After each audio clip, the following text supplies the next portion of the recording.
Vote চায় না অনিবন্ধিত কিছু দল, গণতন্ত্রে উত্তরণের পথ রুদ্ধ করতে পারবে না কেউ, হুঁশিয়ারি বিএনপি নেতাদের। ডিসেম্বরের মধ্যে অবশ্যই হতে হবে নির্বাচন।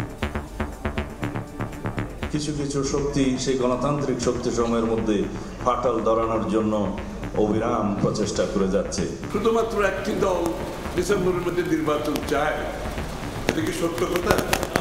আমি একটা নির্বাচনের মাধ্যমে বাংলাদেশের গণতন্ত্রের পুনঃপ্রবর্তন চাই, এটাকে বাধাগ্রস্ত করা চলবে। গণতন্ত্র প্রতিষ্ঠায় সবাইকে ঐক্যবদ্ধ হওয়ার আহ্বান তারেক রহমানের।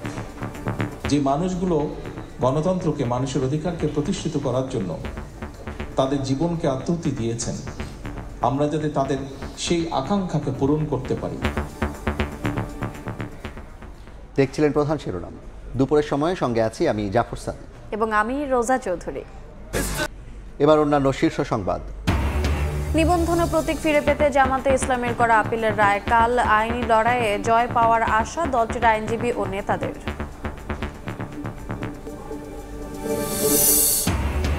জুলাই গণহত্যার মামলায় শেখ হাসিনা, সাবেক স্বরাষ্ট্রমন্ত্রী ও আইজিপির বিরুদ্ধে অভিযোগ দাখিল কাল। 5 অভিযোগের প্রমাণ পাওয়ার দাবি চিফ প্রসিকিউটরের। রেলপথে ঈদযাত্রা শুরু, উচ্ছ্বসিত সবাই, ব্যবস্থাপনায় সন্তোষ। এক্সপ্রেসওয়ের কাজে নবীনগর চন্দ্রা সড়কে যানজটের শঙ্কা, অটোরিকশার দৌরাত্ম্য বন্ধের পরামর্শ। রাজধানীর হাটগুলোয় আসছে গরু, জমে ওঠার অপেক্ষা। জেলায় জেলায় চলছে কেনাবেচা। পর্যাপ্ত মজুদ থাকায় খাতুনগঞ্জে কমেছে সব মশলার দাম। এবং বর্ষার আগেই জলজটে নাকাল রাজধানীবাসী। 3000 কোটি টাকা খরচেও মেলেনি সুফল। উপকূলের 80% বাঁধই দুর্বল। বাজেটে বরাদ্দ বাড়ানোর পরামর্শ।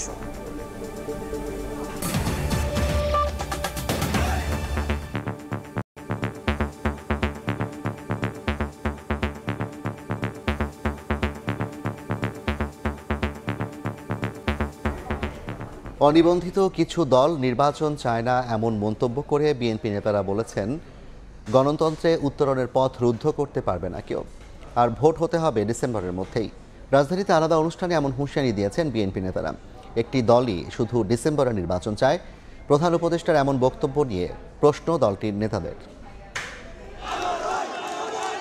নির্বাচন কবে হবে এ নিয়ে রাজনৈতিক দলগুলোর মধ্যে ভিন্ন ভিন্ন বক্তব্যে জুলাই অভ্যুত্থানে 10 মাস না পেরোতেই মতপার্থক্য এখন দৃশ্যমান। বিশেষ করে অন্তর্বর্তী সরকারের চাওয়া ও রাজনীতিবিদদের দাবির ফারাকে ঘনীভূত হচ্ছে সংকট। ডিসেম্বরের মধ্যে নির্বাচন, বিএনপির এই দাবিকে অগ্রাহ্য করা হচ্ছে বলে অভিযোগ করছেন দলটির নেতারা। বলছেন, নির্বাচন ও বিএনপি নিয়ে ডক্টর ইউনূস যে বক্তব্য দিচ্ছেন তাতে সরকার প্রধান হিসেবে তাকে নির্বাচন করা ভুল ছিল। শনিবার রাজধানীর শিল্পকলা একাডেমিতে এক অনুষ্ঠানে কথা বলেন বিএনপির স্থায়ী কমিটির সদস্য গয়েশ্বর চন্দ্র রায়। জাতীয় প্রেস ক্লাবে শহীদ রাষ্ট্রপতি জিয়াউর রহমানের 44তম শাহাদাত বার্ষিকী উপলক্ষে জিয়া পরিষদের আলোচনায় যোগ দেন বিএনপির স্থায়ী কমিটির সদস্য আমির খসরু মাহমুদ চৌধুরী। বলেন, অন্তর্বর্তী সরকার কি বলল তাতে কিছু যায় আসে না। নির্বাচনের মাধ্যমে জনগণের সরকার প্রতিষ্ঠায় বিএনপির লক্ষ্য। অনিবন্ধিত কয়েকটি রাজনৈতিক দলই নির্বাচন চায় না বলে অভিযোগ করেন তিনি।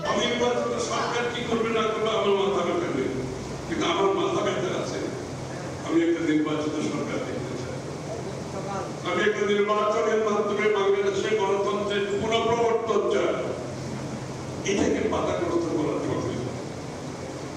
যদি কেউ বলে শুধুমাত্র একটি দল ডিসেম্বরের মধ্যে নির্বাচন চায়, এটা কি সত্য কথা? এটা কি সত্য কথা? একই দিন ডিপ্লোমা ইঞ্জিনিয়ার্স ইনস্টিটিউশন মিলনায়তনে কৃষক দলের আলোচনায় বিএনপির আরেক স্থায়ী কমিটির সদস্য সালাউদ্দিন আহমেদ বলেন, যারা নির্বাচন চায় না তারা বিএনপি নেতাদের দেশদ্রোহী ও অন্য দেশের এজেন্ট বলছে। কিছু কিছু শক্তি সেই গণতান্ত্রিক শক্তি সময়ের মধ্যে ফাটল ধরানোর জন্য অবিরাম প্রচেষ্টা করে যাচ্ছে। কেউ বিদেশে থেকে, কেউ স্বদেশে, কেউ বুঝতে চাচ্ছে না গণতান্ত্রিক উত্তরণ কবে হবে।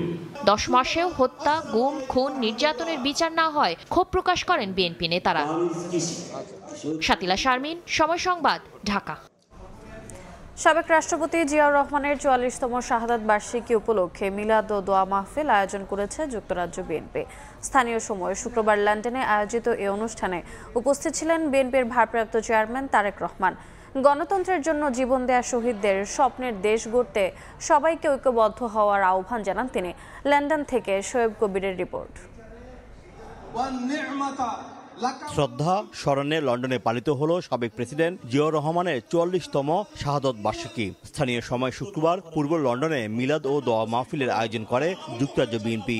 এতে উপস্থিত ছিলেন দলটির ভারপ্রাপ্ত চেয়ারম্যান তারেক রহমান। কোরআন খানি, মিলাদ এবং জিয়াউর রহমানের আত্মার মাগফিরাত কামনায় করা হয় দোয়া। তিনি যেভাবে পরিশ্রম করে গিয়েছেন। প্রধান অতিথির বক্তব্যে তারেক রহমান জুলাই আন্দোলনের শহীদদের প্রত্যাশা অনুযায়ী বাংলাদেশ গড়তে দল মতের ঊর্ধ্বে উঠে সবাইকে এগিয়ে আসার আহ্বান জানান। শহীদ রাষ্ট্রপতি জিয়াউর রহমানের শাহাদত বার্ষিকী উপলক্ষে আমরা যেমন তার জন্য দোয়া চাইব, আমরা বাংলাদেশের গণতন্ত্রকে প্রতিষ্ঠিত করার জন্য, এই দেশকে স্বাধীন করার জন্য যেখানে যত মানুষ আত্মহত্যা দিয়েছেন জীবন, যেখানে যত মানুষ বিভিন্নভাবে ক্ষতিগ্রস্ত হয়েছেন, প্রত্যেকের জন্য আমরা আল্লাহর দরবারে দোয়া চাইব। যে মানুষগুলো গণতন্ত্রকে, মানুষের অধিকারকে প্রতিষ্ঠিত করার জন্য তাদের জীবনকে আত্মহত্যা দিয়েছেন, আমরা যাতে তাদের সেই আকাঙ্ক্ষাকে পূরণ করতে পারি। যুক্তরাজ্য বিএনপি সাধারণ সম্পাদক কয়সর এম আহমদের সঞ্চালনায় অনুষ্ঠিত দোয়া মাহফিলের সভাপতিত্ব করেন যুক্তরাজ্য বিএনপির সিনিয়র সহসভাপতি আবুল কালাম আজাদ। এতে উপস্থিত ছিলেন স্থানীয় বিএনপি নেতাকর্মী ও বাংলাদেশি কমিউনিটির বিশিষ্টজনেরা। শোয়েব কবির, সময় সংবাদ, লন্ডন। নিবন্ধন ও প্রতীক ফিরে পেতে জামায়াতের করা আপিলের রায় কাল। প্রধান বিচারপতির নেতৃত্বাধীন 4 সদস্যের বেঞ্চের কার্যতালিকায় 1 নম্বরে রয়েছে। আইনি লড়াইয়ে জয় পাওয়ার আশা করছেন দলটির আইনজীবী। নেতাদের আক্ষেপ, জুলাই অভ্যুত্থানের মাধ্যমে আসা সরকার নিবন্ধন ইস্যুতে আন্তরিক হতে পারত। কাউসারা চৌধুরী কুবুর রিপোর্ট। 2009 সালে বাংলাদেশ জামায়াতে ইসলামের নিবন্ধন চ্যালেঞ্জ করে রিট করা হয় আদালতে। রিট দায়ের করেন তরিকত ফেডারেশনের সে সময়কার সেক্রেটারি জেনারেল সৈয়দ রেজাউল হক চাঁদপুরি, জাকের পার্টির মহাসচিব মুন্সি আব্দুল লতিফ এবং সম্মিলিত সাংস্কৃতিক জোটের প্রেসিডেন্ট মাওলানা জিয়াউল হাসান সহ 25 জন। পরবর্তীতে 2013 সালের 1 আগস্ট বিচারপতি এম ইনায়েতুর রহিম ও বিচারপতি কাজী রেজাউল হকের বেঞ্চ দলটির নিবন্ধন অবৈধ ও বাতিল ঘোষণা করে রায় দেন। সবশেষ 2018 সালের অক্টোবরে জামায়াতে ইসলামের নিবন্ধন বাতিলের প্রজ্ঞাপন জারি করে তৎকালীন নির্বাচন কমিশন।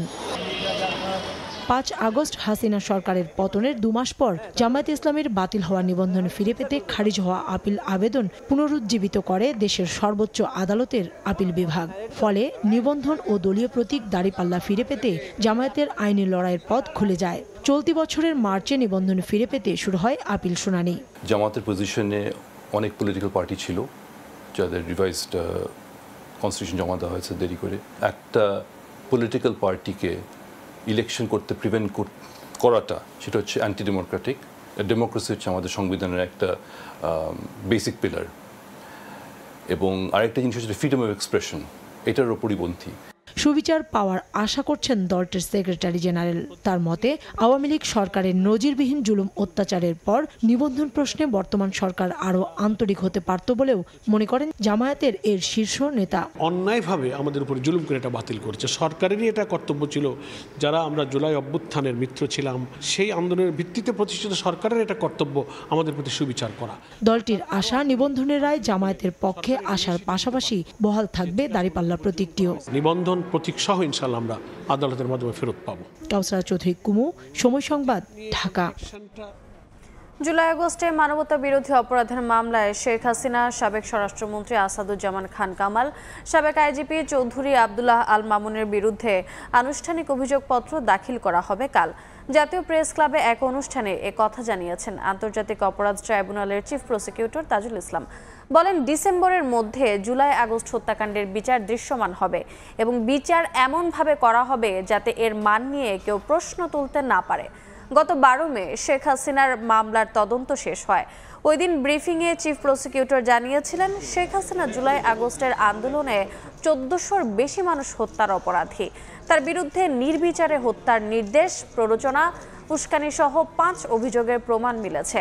এছাড়া আসাদুজ্জামান খান কামাল ও চৌধুরী আব্দুল্লাহ আল মামুনের বিরুদ্ধেও মিলেছে একই অপরাধের প্রমাণ।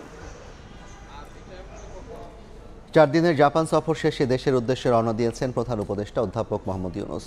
শনিবার জাপানের স্থানীয় সময় বেলা 11টা 20 ঢাকার উদ্দেশ্যে রওনা হন তিনি। এর আগে বুধবার প্রধান উপদেষ্টা ও তার সফর সঙ্গীরা টোকিও যান। সফরের প্রথম দিনে ডক্টর ইউনূস সাক্ষাৎ করেন জাপানের সাবেক প্রধানমন্ত্রী তারো আসোর সঙ্গে। তৃতীয় দিনে বৈঠক করেন বর্তমান প্রধানমন্ত্রী শিগেরো ইশিবার সঙ্গে, যেখানে 2 দেশের মধ্যে 6টি সমঝোতা স্মারক ও চুক্তি সই হয়। এছাড়া শুক্রবার সন্ধ্যায় জাপানের শোকা ইউনিভার্সিটি থেকে অনারারি ডক্টরেট ডিগ্রি গ্রহণ করেন অধ্যাপক ইউনুস।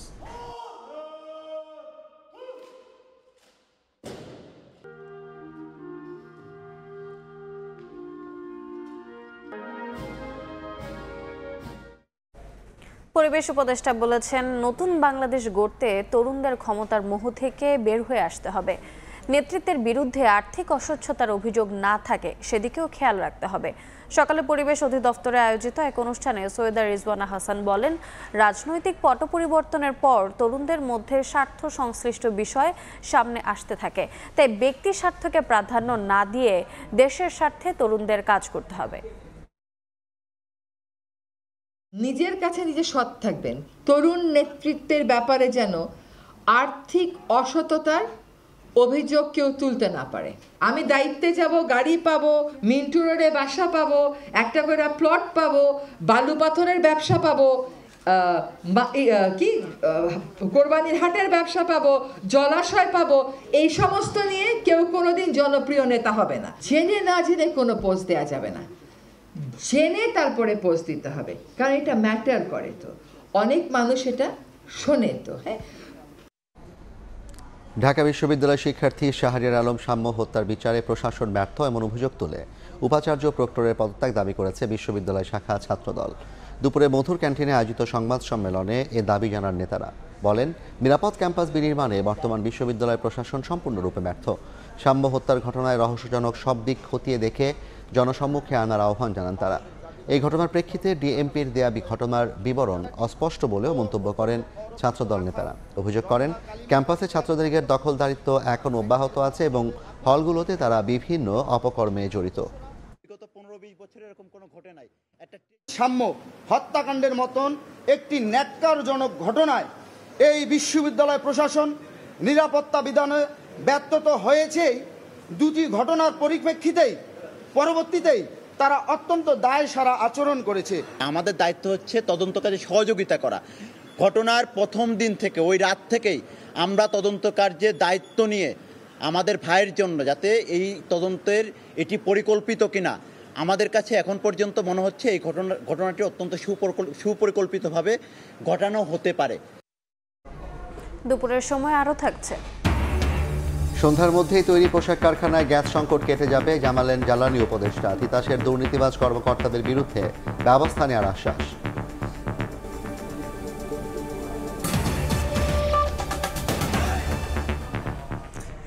ঈদ উদযাপনে শুরু হলো শেকড়ে ফেরার যাত্রা। প্রথম দিনে রেলপথে রাজধানী ছাড়ছে ঘরমুখো মানুষ। প্রিয়জনের সান্নিধ্যে যাওয়ার আগ মুহূর্তে উচ্ছ্বসিত শিশুসহ সব বয়সীরাই। অনলাইনে টিকিট কাটতে গিয়ে বিড়ম্বনায় পড়লেও নির্বিঘ্নে ট্রেনে ওঠা সহ সার্বিক ব্যবস্থাপনায় সন্তুষ্ট যাত্রীরা। রেল সচিব জানান, ঈদযাত্রা স্বস্তিদায়ক করতে সব ধরনের প্রস্তুতি রয়েছে। রেলপথে নাড়ির টানে বাড়ির পানে ছুটছে রাজধানীবাসী। শনিবার ভোরে রাজশাহীগামী ধূমকেতু এক্সপ্রেসের মাধ্যমে শুরু হয় এবারের ঈদযাত্রা। নেড়ে অপেক্ষায় প্রিয়জন, চোখে মুখে তাই স্বজনদের সান্নিধ্য পাওয়ার অধীর আগ্রহ।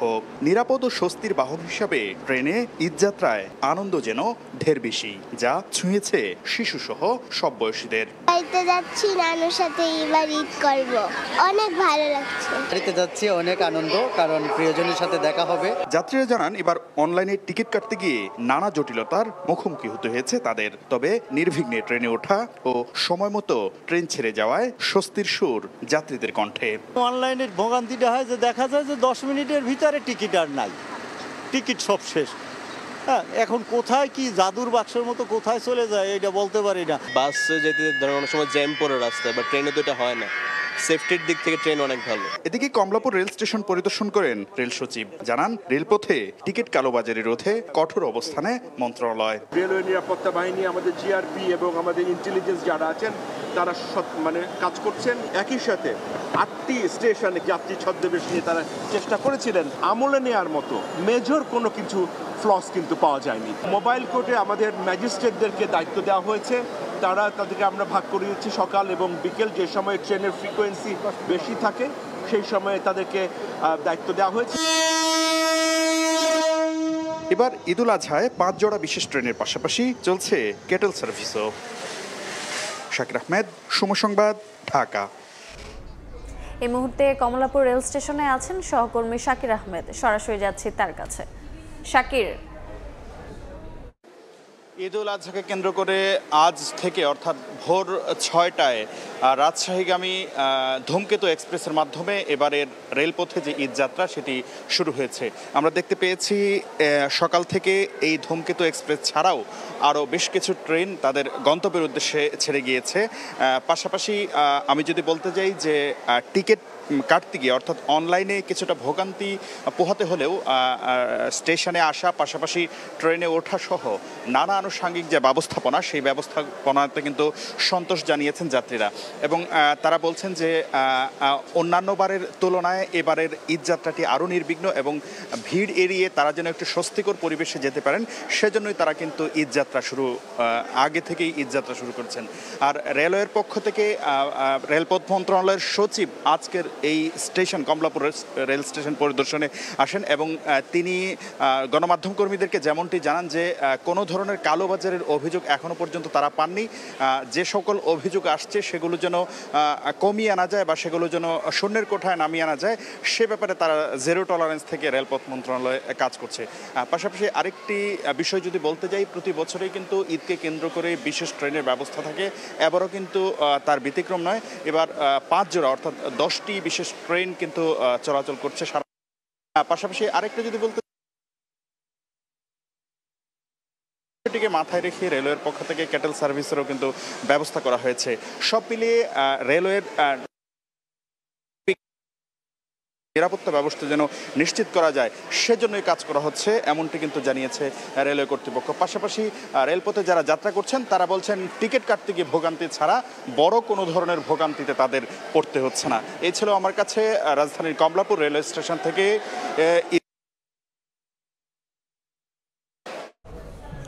ঈদ যাত্রার খবর জানতে সরাসরি যুক্ত ছিলাম কমলাপুর রেল স্টেশনে। আশুলিয়ায় একদিকে এলিভেটেড এক্সপ্রেসওয়ের নির্মাণ কাজ, অন্যদিকে সড়কে খানাখন্দ, তার সঙ্গে যোগ হয়েছে পশুবাহী ট্রাক ও ঘরমুখী মানুষের বাড়তি চাপ।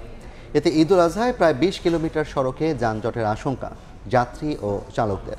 তবে ঈদ যাত্রা নির্বিঘ্ন করতে সব ধরনের প্রস্তুতির কথা জানিয়েছে হাইওয়ে পুলিশ। মনির হোসেনের ছবি ও মোজাফর হোসেন জয়ের তথ্য নিয়ে রিপোর্ট। বিমানবন্দর থেকে শুরু হওয়া ডিইপিজেড পর্যন্ত এলিভেটেড এক্সপ্রেস ওয়ের নির্মাণ কাজের এই চিত্র নবীনগর চন্দ্রা ও টঙ্গী আশুলিয়া ইপিজেড সড়কের। এমনিতেই প্রতিনিয়ত যানজট বিড়ম্বনায় থাকা সড়কটিতে বাড়তি ভোগান্তি হিসেবে যোগ হয়েছে জলাবদ্ধতা ও খানাখন্দ।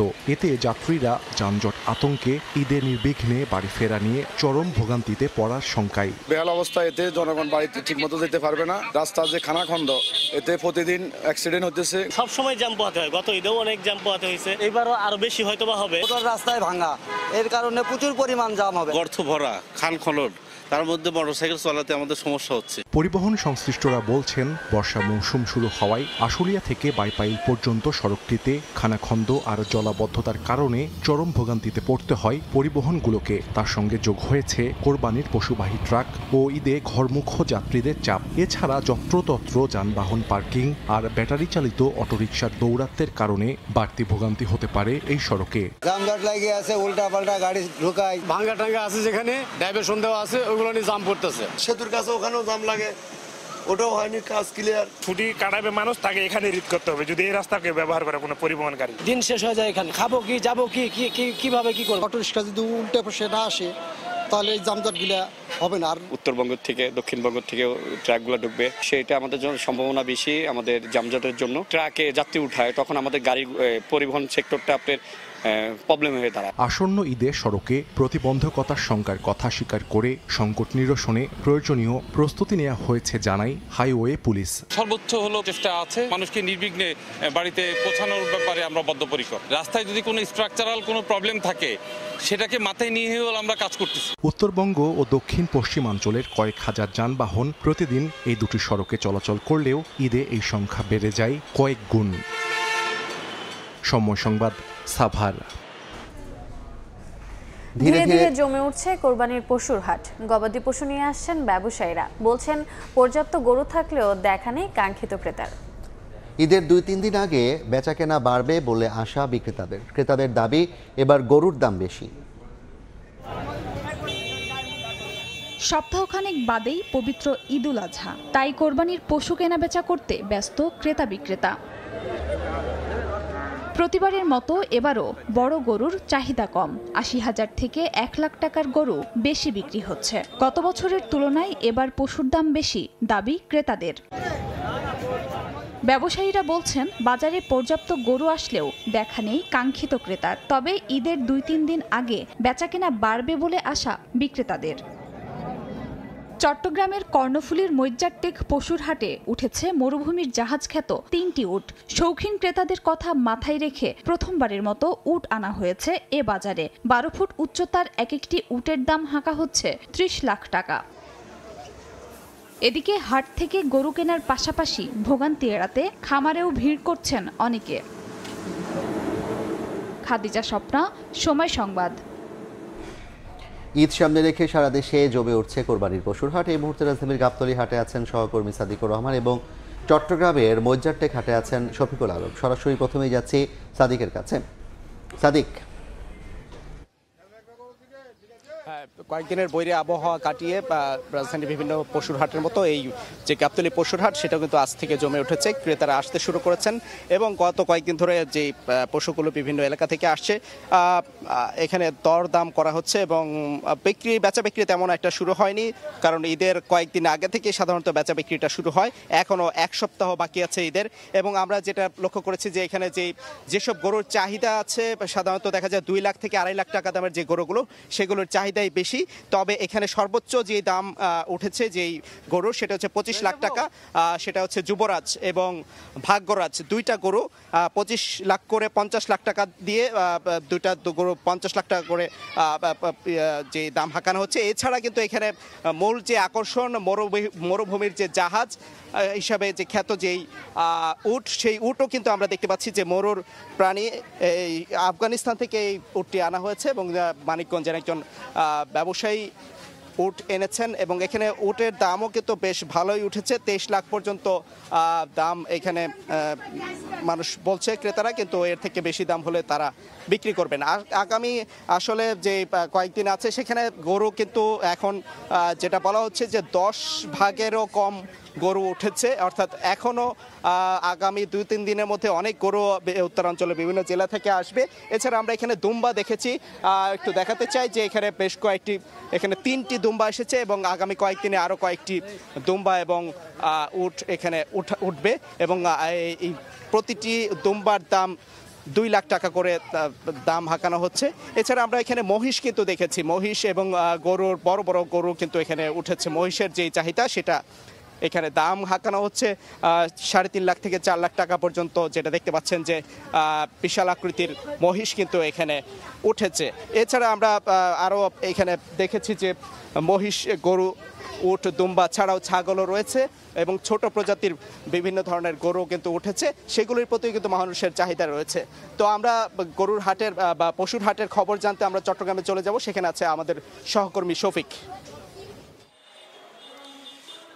1 সপ্তাহ বাকি থাকলেও কিন্তু চট্টগ্রামের যে বাজারগুলো কিছুটা বেচা বিক্রি হচ্ছে। আমি চট্টগ্রামের যে মৈজারটেক যে বাজারে আছি সেকালে সকাল থেকে বেশ কিছু গরু বিক্রি হয়েছে। এই মুহূর্তে আমি একটু দেখানোর চেষ্টা করি চট্টগ্রামের সবচেয়ে বেশি চাহিদা থাকে বড় আকৃতির গরুগুলো, যেহেতু ধনাঢ্য ব্যক্তিরা গরুগুলো কিনে থাকে। এটি চুয়াডাঙ্গা থেকে এই বড় একটি গরু এনেছেন যেটির ওজন প্রায় 25 মণ এবং দাম হাঁকানো হচ্ছে 12 লাখ টাকা। এই ব্যাপারই শুধু একটি গরু নয়, এরকম ছোট বড় মিলিয়ে প্রায় 18টির মতো গরু তিনি এখানে এনেছেন এবং এ পর্যন্ত বিক্রি হয়েছে প্রায় 1টি তারা বিক্রি করেছে। তবে এই যে লাল আকৃতির গরু, যেটাকে চট্টগ্রাম ভাষায় বলা হয়ে থাকে বড়, এই যে লাল আকৃতির আরেকটি গরু দেখানোর চেষ্টা করি, যেটিকে চট্টগ্রামের ভাষায় কিন্তু বলা হয়ে থাকে বিরিশ গরু, অর্থাৎ লাল গরুকে বিরিশ গরু বলা হয়ে থাকে। এই গরুগুলোর চাহিদা কিন্তু চট্টগ্রামের সবচেয়ে বেশি। তো এই যে এখানে প্রায় 18টি যে বড় গরু রয়েছে, এগুলোর চাহিদা রয়েছে, বিক্রেতারা এবং ক্রেতাদের এখানে আসছেন এবং দেখছেন। চট্টগ্রামে কিন্তু এবার বলা হয় প্রায় 228টি কোরবানি হাট রয়েছে, এখান থেকে সিটি কর্পোরেশনের অধীনে কিন্তু প্রায় 13টি এবং এছাড়া চট্টগ্রামে এবার পশুর যে চাহিদার কথা বলা হচ্ছে সেটি হচ্ছে প্রায় প্রায় 9 লাখ। তো আমি বারবার যেটি বলছি, বড় গরুর যেহেতু চাহিদা বেশি, আমি একটু বামে একটু দেখানোর চেষ্টা করব ভাই। এই যে বড় আকৃতির লাল আকৃতির যে বড় গরুগুলো, এগুলোর চাহিদা কিন্তু চট্টগ্রাম বেশি থাকায় কিন্তু এখানে হাটে এই বড় গরুগুলো আনা হচ্ছে, যেহেতু চুয়াডাঙ্গা থেকে আনা হয়েছে। তো সাগরিকা, নূরনগর হাউজিং সোসাইটি এবং বিবির হাট সহ বিভিন্ন জায়গায় কিন্তু এরকম বড় গরুগুলো আনা হয়, যেগুলি সামনের দিকে থাকে। তো এখানে আরেকটি আকর্ষণ আমরা দেখি, সকাল থেকে দেখানোর চেষ্টা করেছিলাম, এখানে ওট 3টি ওট আনা হয়েছে, যে 3টি ওটের চাহিদা রয়েছে, অর্থাৎ এই 3টি ওট, একটি ওটের দাম হাঁকানো হচ্ছে 30 লাখ টাকা এবং ওজন 15 মন করে। সেই ওটগুলো দেখার জন্য মানুষের উপচে পড়া ভিড়। তো ওট এবং বড় গরুর, বিশেষ করে আমি যেখানে রেখে বড় গরুগুলো রয়েছে, এখানে ক্রেতারা আসছেন এবং দর কষাকষি মাঝে মাঝে হচ্ছে। তো এই ছিল আমার কাছে সর্বশেষ তথ্য। গরুর হাটের খবর জানতে সরাসরি যুক্ত ছিলাম চট্টগ্রাম এবং ঢাকার গাবতলী হাট থেকে। শনিবার সন্ধ্যার মধ্যেই শিল্পাঞ্চলে গ্যাসের সরবরাহ স্বাভাবিক করার চেষ্টা চলছে বলে জানিয়েছেন বিদ্যুৎ, জ্বালানি ও খনিজ সম্পদ উপদেষ্টা ফাউজুল করিম খান। সকালে গাজীপুর ও সাভারের বিভিন্ন কারখানা পরিদর্শন করেন উপদেষ্টা। এ সময় তিনি জানান, দেশে গ্যাসের অনেক বেশি অবৈধ সংযোগ রয়েছে। শিল্পাঞ্চলগুলোতে গ্যাস সংকটের অভিযোগের প্রাথমিক সত্যতাও পাওয়া গেছে। শিগগিরই অবৈধ সংযোগ বিচ্ছিন্ন করার পাশাপাশি এর সঙ্গে তিতাসের যেসব কর্মকর্তারা জড়িত তাদের শনাক্ত করে ব্যবস্থা নেওয়া হবে।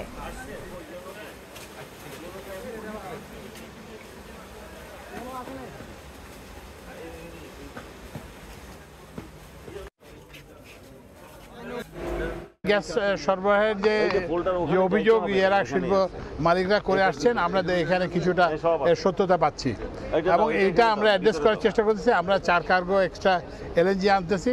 আমরা আশা করতেছি এইটা ওই একটা কার্গো আসছে, কিন্তু এইটা ওই যে সমুদ্রের উত্তাল আবহাওয়ার জন্য এটা ডকিং করতে পারে না। তো এখন এটা ডকিং করছে। তো আমরা আশা করতেছি আজকে বিকালের মধ্যেই, সন্ধ্যার মধ্যেই পরিস্থিতির উন্নতি হবে। সব এলাকাতে অনেক অবৈধ সংযোগ আছে। সেই অবৈধ সংযোগের জন্য যারা দায়ী, আমরা ওই তিতাসের সে কর্মকর্তাদের বিরুদ্ধে ব্যবস্থা নিচ্ছি। পাহাড়ি নদীগুলোর পানি বাড়ায় সিলেট, মৌলভীবাজার, নেত্রকোনা সহ উত্তর পূর্বাঞ্চলের জেলাগুলোর নিম্নাঞ্চলে স্বল্পমেয়াদী বন্যা দেখা দিতে পারে বলে জানিয়েছে বন্যা পূর্বাভাস ও সতর্কীকরণ কেন্দ্র। কেন্দ্রের উপবিভাগীয় প্রকৌশলী পার্থপ্রতিম বড়ুয়া জানিয়েছেন, এই অঞ্চলের পাহাড়ি নদীগুলোর পানি আগামী 2 দিনে বাড়তে পারে।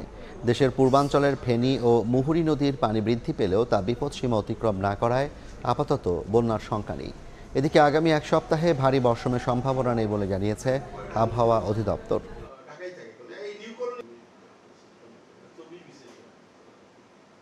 আমাদের সাধারণত বর্ষাকাল শুরু হয় জুনের প্রথম সপ্তাহে, তবে এবছর কিন্তু বর্ষাকাল অনেক আগেই শুরু হয়েছে। গভীর নিম্নচাপের প্রভাবেই সারা দেশে কিন্তু ভারী থেকে অতি ভারী বর্ষণ হয়েছে। কোথাও কোথাও 200 মিলিমিটারের উপরেও অধিক বৃষ্টিপাত হয়েছে। গতকালকে দুপুরের পরের থেকে পানির সমতলটা হ্রাস পাওয়া শুরু করেছে এবং পূর্বাঞ্চলে বৃষ্টির পূর্বাভাস, আপাতত ভারী বৃষ্টিপাতের পূর্বাভাস আজকের পরে আর নেই। গত কয়েকদিনের বৃষ্টিতে বর্ষার আগেই জলজটে নাকাল নগরবাসী। স্বাভাবিকভাবেই প্রশ্ন জাগে, আসন্ন বর্ষায়ও কি ডুববে রাজধানী? যদিও গত 1 যুগে জলাবদ্ধতা নিরসনে 2 সিটি কর্পোরেশন খরচ করেছে 3000 কোটি টাকা। নগর পরিকল্পনাবিদ বলছেন, খাল উদ্ধার ও ড্রেনেজ ব্যবস্থার সমন্বিত নেটওয়ার্কে আনা না গেলে জলাবদ্ধতার ভোগান্তি থেকে এবারও মিলবে না মুক্তি। আশরাফুল ইসলামের ক্যামেরায় রায়দুল ইসলাম শুভর রিপোর্ট।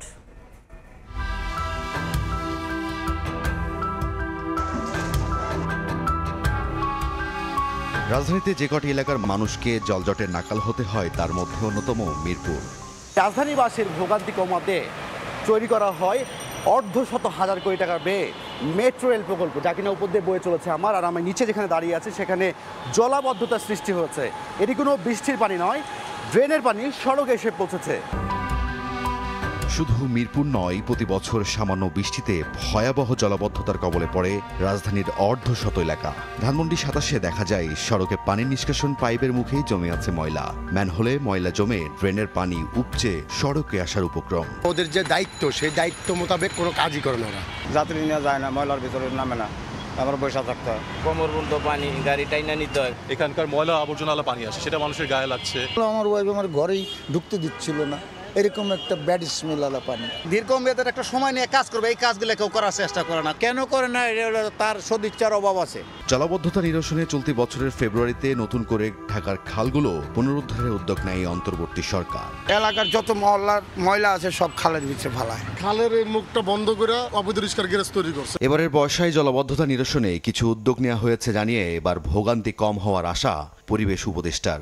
আর কিছু পারি আর না পারি খালের নিচটা অন্তত যদি আমরা গভীর করে দিই এবং ড্রেনগুলো পরিষ্কার করি তাহলে জলাবদ্ধতাটা আশা করি এবার অন্যান্য বছরের তুলনায় কম হবে। পরিকল্পিত নগরায়নের পাশাপাশি খাল উদ্ধার ও ড্রেনেজ ব্যবস্থা সমন্বিত নেটওয়ার্কে আনা গেলে জলাবদ্ধতা নিরসন সম্ভব বলে মত নগর পরিকল্পনাবিদদের। খাল উদ্ধার হয়েছে অল্প অংশ, কিন্তু তার ডাউনফলে গিয়ে সেখানে ভরার যার ফলে সেই পানিটা নামতে পারছে না।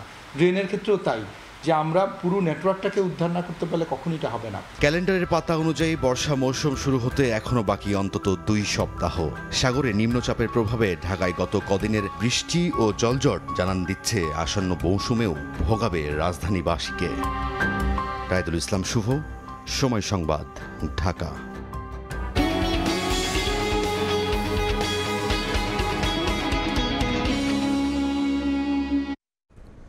প্রাকৃতিক দুর্যোগে সবচেয়ে বেশি ক্ষতির শিকার দেশের উপকূলীয় অঞ্চল, অথচ এসব এলাকার প্রায় 80% বাঁধেরই নেই দুর্যোগ মোকাবিলার সক্ষমতা। সংশ্লিষ্টরা বলছেন, উপকূলীয় অঞ্চল রক্ষায় গুরুত্ব না দিলে সব ধরনের চাপ বাড়বে জাতীয় পর্যায়ে। তাই আসন্ন বাজেটে দুর্যোগ মোকাবিলায় ও এ খাতে জিডিপির ন্যূনতম 3% বরাদ্দের পরামর্শ বিশেষজ্ঞদের। কাজল আব্দুল্লাহর রিপোর্ট। অরক্ষিত ঝুঁকিপূর্ণ অবকাঠামোর কারণে প্রতি বছর বসতভিটা, ফসল ও সম্পদ হারিয়ে নিঃস্ব হচ্ছে হাওর ও উপকূলবাসীর অনেকে। বিশ্বজুড়ে উপকূল বেষ্টিত দেশগুলো জলবায়ুর কারণে দুর্যোগে বরাদ্দ রাখে জিডিপির প্রায় 5%, কিন্তু বাংলাদেশে এ খাতে চলতি অর্থ বছরের বরাদ্দ জুটেছে 0.76%। বিশেষজ্ঞরা বলছেন, উপকূলে এই মুহূর্তে প্রায় 6,500 কিলোমিটার টেকসই বাঁধ প্রয়োজন। সব বাঁধ আগামী 10 বছরের মধ্যে নির্মাণ করতে হলে প্রয়োজন প্রায় 1,30,000 কোটি টাকা।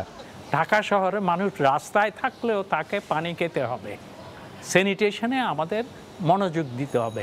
সো আমি এবার বলবো যে আমরা 10টা কথা বলবো না, 2টো কথা বলবো। একটা হলো বিশুদ্ধ পানির বন্দোবস্তের জন্য অ্যালোকেশন দেন, আর 2 সমস্ত পাথরের বাঁধ, বোল্ডার আমি একদিনে করতে পারবো না, অন্তত প্রতি বছর 12,000 কোটি টাকা এখানে অ্যালোকেশন দেন।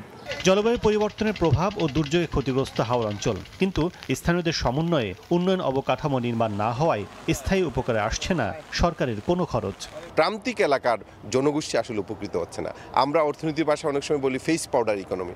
আমরা ফেসকে বা রাজধানীকে, বড় বড় শহরগুলোকে শুধুমাত্র মেকআপের মতো উন্নতি করছি, কিন্তু মূল যে জনগোষ্ঠী প্রয়োজন, প্রান্তিক জনগোষ্ঠী, সেই প্রান্তিক জনগোষ্ঠী কিন্তু সেভাবে উপকৃত হচ্ছে না। মূলত বাজেট হওয়া উচিত বটম আপ অ্যাপ্রোচ, মানুষের কাছে গিয়ে তাদের কাছ থেকে আসলে ইনফরমেশন দেওয়া দরকার, তাদের কি প্রয়োজন। আসন্ন বাজেটে জিডিপির কমপক্ষে 3% অর্থ পরিবেশ, দুর্যোগ ব্যবস্থাপনা ও জলবায়ু খাতে বরাদ্দ রাখার পরামর্শ বিশেষজ্ঞদের। একটা আইডিয়াল সিচুয়েশন যদি আমরা বলি, টোটাল জিডিপির 3% এই জলবায়ু পরিকল্পনার জন্য বরাদ্দ রাখা উচিত। প্রতি অর্থ বছরে বাংলাদেশের সার্বিক জলবায়ু অর্থায়নে ঘাটতি $23.4 বিলিয়ন। এজন্য বৈদেশিক উৎস থেকে অর্থ জোগাড়ের পাশাপাশি দূষণকারী প্রতিষ্ঠানের ওপর 5% করারোপের তাগিদ খাত সংশ্লিষ্টদের। কাজল আব্দুল্লাহ, সময় সংবাদ, ঢাকা। রপ্তানিমুখী তৈরি পোশাক শিল্প মালিকদের শীর্ষ সংগঠন বিজিএমইএ এর 2025-27 মেয়াদের নির্বাচন চলছে। ঢাকা ও চট্টগ্রামের 2টি কেন্দ্রে সকাল 8টায় একযোগে শুরু হয়েছে ভোট গ্রহণ, চলবে বিকেল 5টা পর্যন্ত। প্রধান 2 প্রতিদ্বন্দ্বী প্যানেল, ফোরাম ও সম্মিলিত পরিষদের নেতারা জানান, নির্বাচনে বিজয়ী হয়ে পোশাক খাতকে এগিয়ে নিতে তারা প্রতিশ্রুতিবদ্ধ। সুষ্ঠু পরিবেশে ভোট দিতে পেরে স্বস্তিতে ভোটাররাও।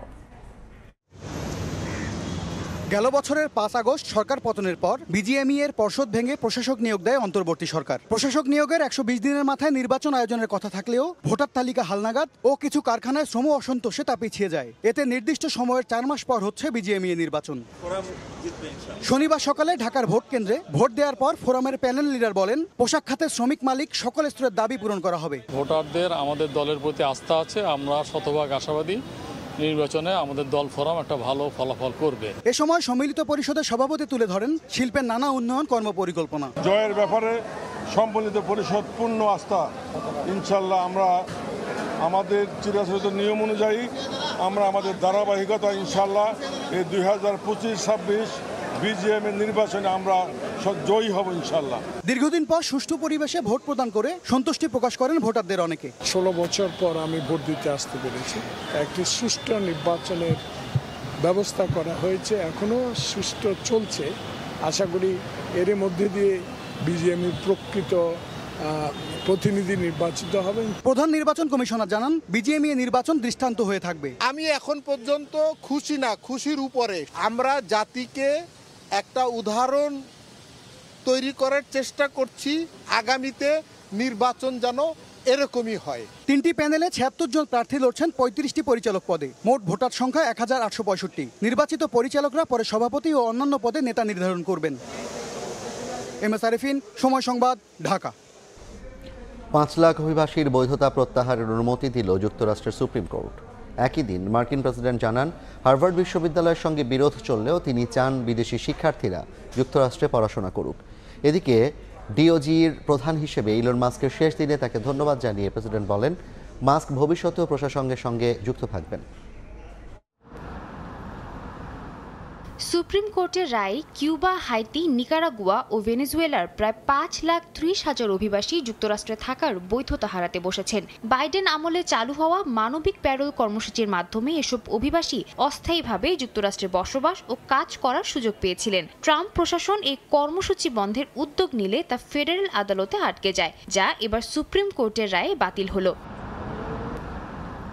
এই রায়ের পরদিনই পররাষ্ট্র মন্ত্রণালয়ের এক নির্দেশনায় জানানো হয় হার্ভার্ড বিশ্ববিদ্যালয়ের সঙ্গে সংশ্লিষ্ট সব বিদেশি নাগরিকের ভিসা আবেদন অতিরিক্ত যাচাইয়ের আওতায় আসবে। তাদের অভিযোগ বিশ্ববিদ্যালয়টি ক্যাম্পাসের সহিংসতা ও ইহুদি বিদ্বেষ আটকাতে ব্যর্থ হয়েছে। তবে প্রেসিডেন্ট ট্রাম্প বলেন হার্ভার্ডের সঙ্গে বিরোধ চললেও তিনি চান বিদেশি শিক্ষার্থীরা যুক্তরাষ্ট্রে পড়তে যাক। একই দিন হোয়াইট হাউসে বিদায়ী ইলন মাস্ককে পাশে বসিয়ে প্রেসিডেন্ট ট্রাম্প তাকে ধন্যবাদ জানান। সরকারি ব্যয় কমাতে মাস্ক দায়িত্ব পান ডিপার্টমেন্ট অফ গভর্নমেন্ট এফিসিয়েন্সি বা ডিওজিইর। কয়েক হাজার কর্মসংস্থান ও বহু সরকারি প্রকল্প বাতিল করে মাস্ক আলোচনার কেন্দ্রে ছিলেন। যদিও প্রতিশ্রুত সাশ্রয়ের পুরোটা পূরণ হয়নি, তবু প্রেসিডেন্ট জানান মাস্ক সবসময়ই প্রশাসনের সঙ্গে থাকবেন। মাস্কও জানান সরকারি খাতে আরও পরিবর্তনের জন্য তিনি পরোক্ষভাবে যুক্ত থাকবেন। সাদিয়া তাসনিম, সময় সংবাদ। এ পর্যায়ের শীর্ষ সংবাদগুলো জানিয়ে দিচ্ছি আরেকবার। কিছু অনিবন্ধিত দল নির্বাচন না চাইলেও গণতন্ত্রের পথ রুদ্ধ করতে পারবে না কেউ, হুঁশিয়ারি বিএনপি নেতাদের। ভোট হতে হবে ডিসেম্বরের মধ্যেই। নিবন্ধন ও প্রতীক ফিরে পেতে জামায়াত ইসলামীর করা আপিলের রায় কাল। আইনি লড়াইয়ে জয় পাওয়ার আশা দলটির আইনজীবী ও নেতাদের।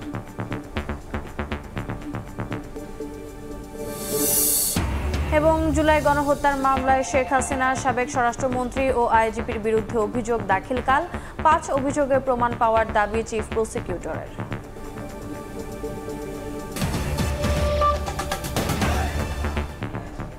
এই ছিল দুপুরের সময়। সঙ্গে থাকুন সময়ের।